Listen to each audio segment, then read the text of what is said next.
ইসলামী bank news top 10।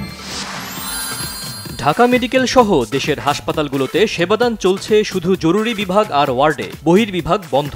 শনিবারের হামলায় জড়িত সন্দেহে গাইবান্ধা থেকে সঞ্জয় পাল জয় নামে একজনকে আটক। ড্রাইভার, পিয়ন থেকে শুরু করে সচিব পর্যন্ত 15 লাখ সরকারি কর্মচারীর সবার সম্পদের হিসাব দিতে হবে, জানিয়েছেন জনপ্রশাসন সচিব ডক্টর মোখলেসুর রহমান।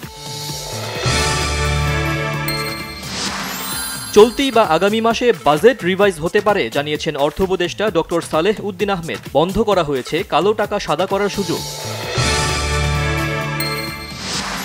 সাবেক সেনা সদস্য হিসেবে বিডিআর হত্যাকাণ্ডের ন্যায় বিচার চান স্বরাষ্ট্র উপদেষ্টা অবসরপ্রাপ্ত লেফটেন্যান্ট জেনারেল জাহাঙ্গীর আলম চৌধুরী।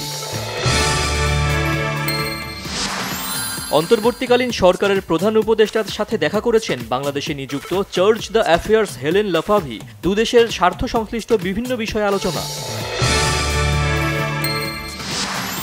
ক্ষমতার মালাই খাওয়া জামায়াতে ইসলামের উদ্দেশ্য নয়, সমাজের গুণগত পরিবর্তনই উদ্দেশ্য, জানিয়েছেন দলটির আমির ডাক্তার শফিকুর রহমান। বাংলাদেশ বা এদেশের জনগণের প্রয়োজন নেই ভারতের, তাদের প্রয়োজন শেখ হাসিনাকে, বলেছেন বিএনপির সিনিয়র যুগ্ম মহাসচিব রুহুল কবির রিজভী। কুইক রেন্টাল বিদ্যুৎ প্রকল্প নিয়ে কোনো আদালতে প্রশ্ন তোলা যাবে না, এমন আইন চ্যালেঞ্জ করে হাইকোর্টে রিট আবেদন। শ্রমিক বিক্ষোভের মুখে আশুলিয়ার বেশিরভাগ কারখানায় ছুটি ঘোষণা করেছে মালিকপক্ষ।